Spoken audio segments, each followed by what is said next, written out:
Hey guys, welcome to another episode of the Lanes Podcast. Before we get into the podcast, I just want to talk to you about our new sponsor that's come on board, Books and Gifts Direct. Books and Gifts Direct is Australia's largest direct seller of books and gifts.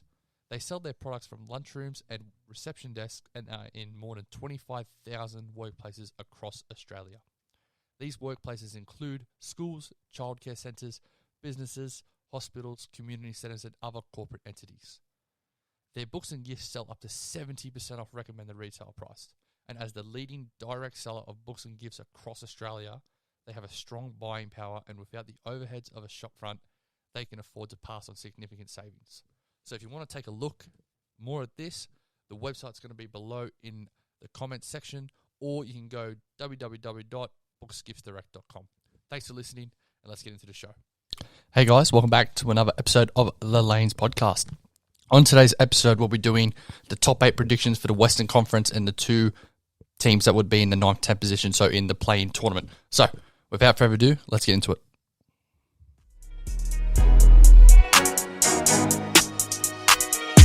Welcome to another episode of the Lanes Podcast. All right, we're back. Just before we get into it, I just want to say thank you to everyone that's still sharing, commenting, subscribing. Means a lot, goes a long way, and I do appreciate it. A lot of the people that are on there, some new people now, which is exciting. We're starting to build that Instagram page up a bit, which is very exciting, and I'm very appreciative of that. So just before we get into it.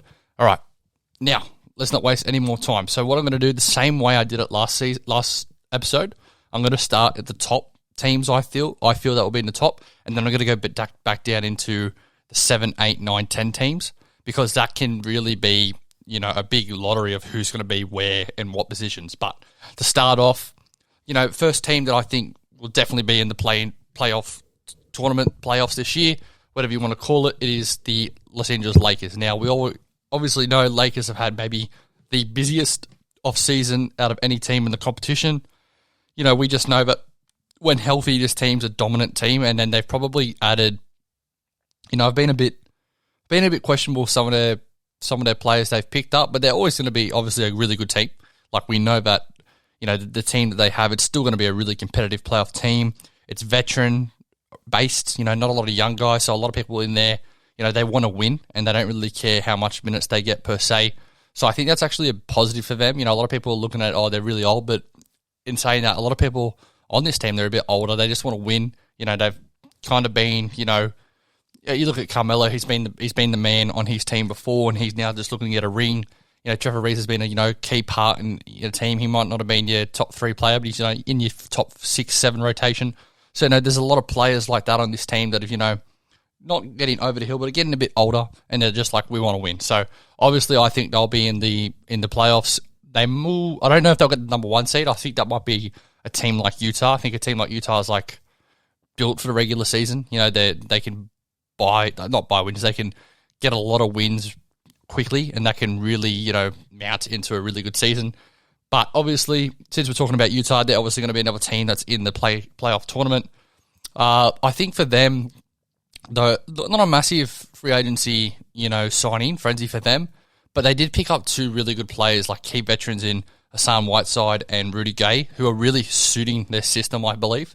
Hassan Whiteside's kind of like a kiddie's version or a poor man's version of Gobert. Pretty good defender, rebounds the ball pretty well, pretty good threat on the pick and roll situation. So I think that's a good pickup. I really like the Rudy Gay pickup. I think it's really good insurance for, Bojan Bogdanovic, and Joe Ingles. Just if something happens to them during the season, you've obviously got a key player that can play, both positions there, the 3 and the 4. So I really think that's a really nice piece. I just think that they might be missing a couple more pieces to get over that hump of the second round, because as we saw, they probably should have beaten that Clippers team without Kawhi.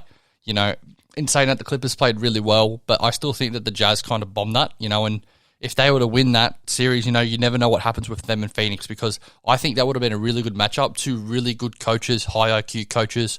Watching Utah play, they're a really system-oriented team, and that might, frustrate teams like the Lakers, like the Warriors, So for me, they'll definitely be in the tournament, in the playoffs, and they'll be a competitive force in the regular season. Now that I've already talked about the Warriors, I'll get them out of the way, because we always know I love to talk about the Warriors. they're for me right now the dark horses of the NBA. I think that they are dead set the second best team, if not the best team in the West. And that's a big statement, but I really believe this team can be something special. You know, watching Jonathan Kuminga and Moses Moody even reassures my opinion in that they're going to be a really good team. You know, they might not win the comp or make the finals, but I think they'll be a really competitive team. I still think that Draymond, Steph, Clay, they still have 1 or 2 more real good years to maybe get a chip. You know, I don't think their championship window's closed because, as we know, you cannot knock a heart of a champion. And they won a chip with a team kind of like this. A lot of players that, you know, you look at their starting five. Steph's obviously there, and he's been maybe in the best form of his career. You know, you have Klay Thompson coming off injury, but I definitely believe he'll be still a key force. You have Andrew Wiggins, who's very much similar to like Harrison Barnes back in the day. You know, you got Draymond obviously there, and then the biggest X factor obviously for them is James Wiseman. You know, if he can just be, you know, a player you can keep on the floor on defense, then his offense is going to be plenty fine. But like as we know, they have brought back Andre Iguodala, and you can't knock chemistry. Like you can't knock it. Like you see a lot of teams try to, you know, buy the best players, but if you're buying and you're building chemistry, that's something that teams like the Lakers, they're going to have trouble against because the Warriors know how to play with each other, you know, and they're just going to plug in Wiseman at certain minutes, Kuminga at certain minutes, Otto Porter Jr. at certain minutes, Bielitsa at certain minutes, Moses Moody at certain minutes, you know, even Juan Toscano-Anderson, he's a really good player too. So I think they're super deep and they're super competitive, and I think it's going to be a real exciting watch if you're a Warriors fan. We're going to move on to now, obviously, the Phoenix Suns. You know, them just going to the finals, they're definitely going to make the playoffs. I think that they can be another team like the Utah Jazz that could compete for the first seed in the West. You know, I think that they're young enough to, you know, go throughout the season. You know, Devin Booker, for me, he can be, you know, probably in the MVP conversation. You know, him, you know, I believe Giannis, Luka. You know, I also believe maybe a player like, off the top of my head, maybe a Joel Embiid will have a playoff MVP type season. But yeah, the Phoenix Suns, I think they're only going to get better from that experience of losing in the finals. You know, because you look at it, the West is wide open. The West is really wide open, and they know that they can beat teams. Granted, they beat a lot of teams that were under injury, but they still beat them. They beat what was best available for them, and you can't knock teams for beating people that were in front of them. You know, it's nonsense if you think that's different. So for me, I was very excited to see Phoenix get the pickups of JaVale McGee. You know, he's a really good pickup. Landry Shamet, hopefully he can just plug a couple of minutes for them. You know, Landry Shamet's kind of been on a team where he's always been in a competitive situation.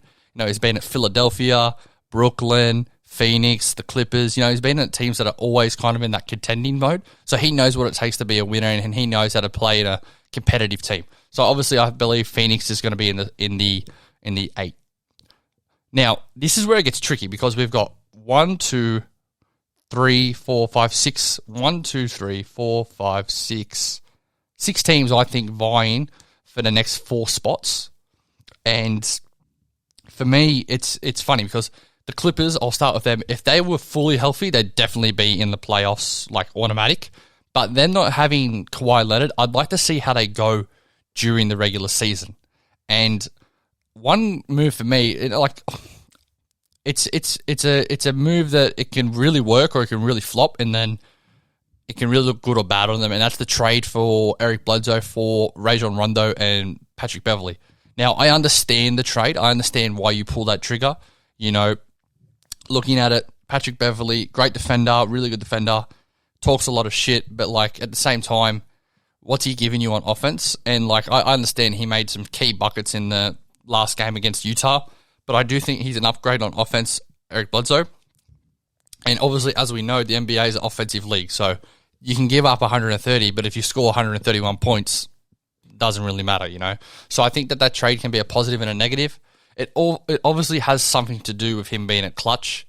You know, I think they like having their players in big markets, and it's no surprise that Bledsoe landed back in LA. You know, I wouldn't be shocked if he comes off his free agency and joins LeBron maybe next year or the year after, because they've always been really good friends.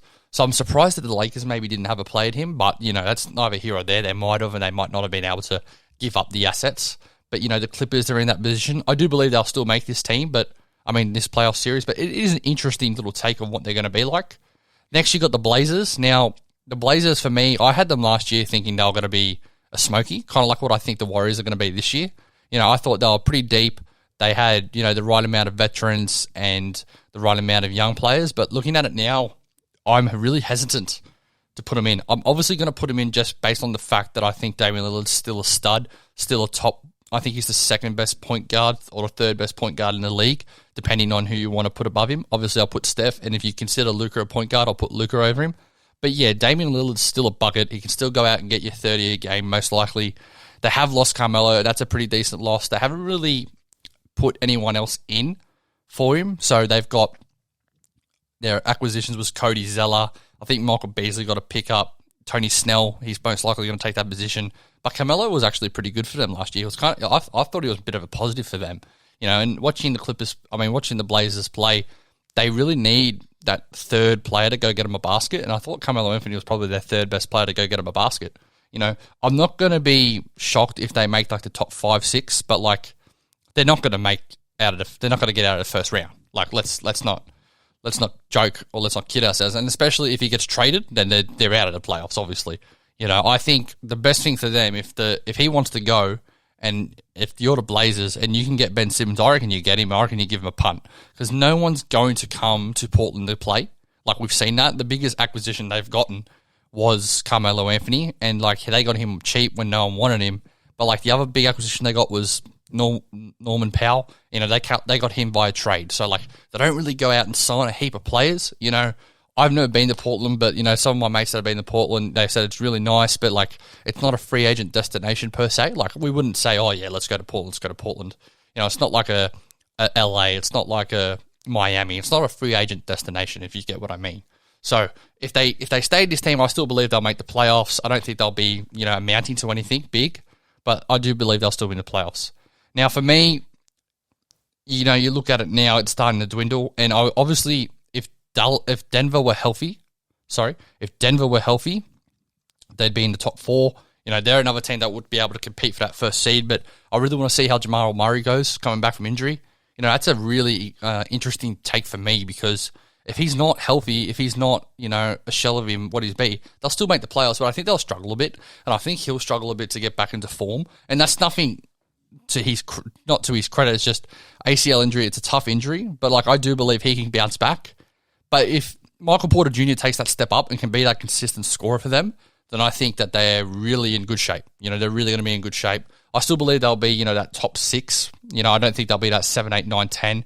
But I've always liked, Denver. I've loved Jokic. I think he's the best big in the league. So for me, I still definitely believe they'll be there. And my last lock I would say would be Dallas, and that's not to anyone's credit, but Luka Doncic nearly took this team to the second round with no help, really. Tim Hardaway was good, but Tim Hardaway can't be your second best player on a championship team. Prove me wrong. Please prove me wrong. I'd love to get proven wrong, but I don't see it. I really don't see it. So for me, Dallas are definitely going to be there. We all know what I think about Luka. If you want to listen more about my take on Luka, just scroll down a couple more episodes. You'll find Luka. I think he's the next in line. He's the next best player in the NBA for me. So I definitely believe they'll be there. And there's nothing really much to be said about them. They're another team like the Blazers, like Denver. They only have one star, like the Clippers. They have one star, and can that one star get you over the hump? I don't think the one star can get you over a Lakers, over a Warriors, over a Utah, over a Phoenix. I don't think that, that's my top 4. Not in any particular order, but I don't think any of these teams I've just mentioned can get past those 4 teams. But you never know. You never know in the NBA. I think Dallas can be serious players in trade, because they've just gotten Luka Doncic. So I wouldn't be shocked if there's any more trades to be announced. Even mid-season trade deadline, I think Porzingis can be a really big bait piece. I wouldn't be shocked if they trade Porzingis for Kevin Love, because you've got to realize Porzingis can't just get traded to a team that has no cap because he's on a max contract already. So you're going to have to kind of match or balance those salaries. Or you can even look at him going to Boston, but that's neither here or there. This 8th seed and this last seed, it's very interesting because I don't really know. Sorry, this 9th and 10th seed, because I've already got the Lakers, Warriors, Utah, Clippers, Blazers, Phoenix, Denver, Dallas. If I was a betting man, I'd say who'd be the 2 teams that would be in the 9th and 10th seed. I'd say number 9 would be Memphis. I definitely feel that they're growing and they're growing in the right direction. You know, they did a big trade in trading away Jonas Valanciunas for them, who was a really good piece to them. He really fitted well for them. But they got someone in Steven Adams who I think is going to be really good for them. You know, he's a real true character of what Memphis are. You know, like their motto is grit and grind, and you know, there's no one tougher I think in the NBA than like a Steven Adams. You know, so he really suits that. You know, I don't mind them trading away. You know, and then they also got, I believe they got a first round pick out of it. You know, so like getting that's not good. Getting that's a good piece. You know, and they also flipped away Eric Bledsoe for Pat Beverly and Rajon Rondo, but then they flipped away Pat Beverly for Juan Hernan-Gomez and Jarrett Culver. And I like the trade for both teams, to be quite honest with you, because Minnesota is a team that I'll talk about them a little bit later, but they're floating in no man's land. They're kind of doing what Sacramento's doing, and then you got a team like Memphis who want to try to still remain young, and they've got 2 point guards, so there's no real off that trade. There's no real point in keeping both Rondo and Beverly when you have someone like Ja Morant at the helm, who's obviously your key player. So for me, I really like the trade. I like the trade. You get Jarrett Culver, you get a young wing. If he doesn't pan out, he doesn't pan out. You didn't really give a lot for him. And then you got this Juan Hernan-Gomez player. I don't really watch a lot of him, but he's been able to stretch the floor. He's a big body, and he's able to, plug in minutes. So I don't mind the trade for both teams, actually. The more I talk about it, the more I kind of lean towards Minnesota, because I think he'll be a really good leader for them, Pat Beverly. But I do like the trade for Memphis too. So I'd have them as my 9. My number 10, and I would be more confident if Lonzo Ball was still on this team, and that's the New Orleans Pelicans. I like Zion, but I don't know how good he really is. You got to look at it. You got to look like, is he really like the next big thing? I don't think so. I can probably name 5 to 10 players that I would take over Zion. And that's not a knock on him. And I think he's obviously going to be an all-star caliber player for many years to come. But can he be the number 1 option on a playoff contending team? Time will tell. And I think this year he's here, right? Because he's got no injuries at the moment. It's his 3rd year. He's kind of been able to figure out the NBA for a couple of years. The acquisitions and the players that left their team, it is interesting. I would have given Lonzo 4 years, 85. Especially he gets along with your best player in Zion and your second best player in Brandon Ingram. So I'm not too sure why they traded him. Chemistry is a big thing. If I'm Zion and if I'm Lonzo, I look, where would I rather be, Chicago or New Orleans? I'd probably rather be in Chicago right now, and that's nothing based on New Orleans. I just think Chicago's in a conference that they can be, decent. They can be definitely in the top 6. They're still a young team, kind of like New Orleans, but then they got someone like Vooch and DeRozan that he'll really fit with really well. So for me, I'd rather be in Chicago. Puzzling move for me to get Devontae Graham in, his filler, because Devontae Graham's a player that's pretty small, 6'1". It looks to me like he'd be a really good 6-man backup point guard. Something like a Dennis Schroeder or a Patty Mills or a Lou Williams. Someone that's like just a bit of an instant microwave, go on the bench and get you really decent points. So they've got him for their starting point guard. They got Thomas Satoransky back in the trade for Lonzo Ball. They also got another piece that I can't remember off the top of my head. But it's interesting, because if Zion could prove me wrong and he can take this massive step, and then I believe Brandon Ingram's still a really good player. He's a bucket, hard to guard. He's kind of like a kiddies version of Kevin Durant. And if anyone compares you like Kevin Durant, you're always going to be a good player and always going to be relative in this league. So I still believe that they can be that 10th seed. I don't think that they'll make the playoffs. And then I think the pressure's definitely going to be on David Griffin, their GM, because he got quite a haul for Anthony Davis, and it's not really panning out the way I believe he thought it would be. And you got to be really hesitant, because you can kind of see now he might make some trades that saves his ass. And that's scary if you're a New Orleans fan, because if he starts trading future assets away to try to be good now, and then say Zion walks, you're basically in the same position of what you were with Anthony Davis. You got lucky that you got that first pick. So for me, I'd kind of be hesitant. This year can be a make or break season for New Orleans, and it can be a make or break season if Zion decides to, I'm going to be the first player to say, I'm not going to take this max deal. I know I'll get a max deal anywhere I want. I'll just choose where I want to go. So it's going to be super interesting to see what he does. And then the last team I think that can compete for it is Minnesota. But like in saying that, like they've got no depth. You know, they've got D'Angelo, who's still injury riddled a bit. Cat, he hasn't really stepped up since being an all-star. You know, he hasn't taken that jump people think he has. But at the same time, they're talented. I do believe Anthony Edwards will take that step up and be a really good piece for them. I think he might end up being their best player, you know, in a couple of years or this time next year, because he's able to really play. Like, he can just score at any time. You know, he's just a bucket. Like, he just goes out and he scores. And, you know, his personality is super marketable. And I think that's something like Minnesota's been missing. You know, so if they start to get on a roll and start to go, all right, you know, kind of see Anthony Edwards. I don't think he'll be an all-star this year, but I think he can kind of be that, you know, have that sniff, you know, and say, oh, okay, he's really taken this, you know, second year to another level, and he's really becoming something that we didn't think he could become. So for me, I think he's got to be really, really important for them. But, you know, at the end of the day, I would still have them at the 11th, and that's pushing it because you got Sacramento who could, you never know with them. Like, they can be the 6th seed for the whole season and then in the last 20 games flop. You know, so you never know what's going to happen with them. I don't believe that they're going to make the playoffs. You know, watch Luke Walton be on the hot seat, you know, and for me, Sacramento, you can't just keep going through coaches, because if you keep going through coaches, it's not the coach's fault, because no coach can get it to work. You know, it's something else. There's something internal in that organization that's not getting the click. Because if De'Aaron Fox goes to any other team, he's probably an all-star. Let's not. If he goes to any other team, I reckon he's probably an all-star. So you got to make sure that you kind of get this in the right motion. Otherwise, you're just going to lose your players. But yeah, that's my playoff tournament. So my 8 teams, just remember, I had the Lakers, Warriors, Utah, Clippers, Blazers, Phoenix, Denver, Dallas.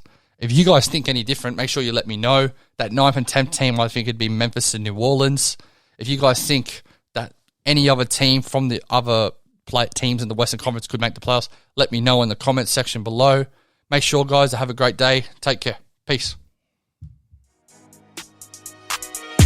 Thanks for listening to another episode of the Lanes Podcast. Make sure you like, share, and subscribe all of the content. Make sure you follow us on Instagram at Lanes Podcast. Link will be below in the description. But most importantly, guys, have a great day. Thanks for listening.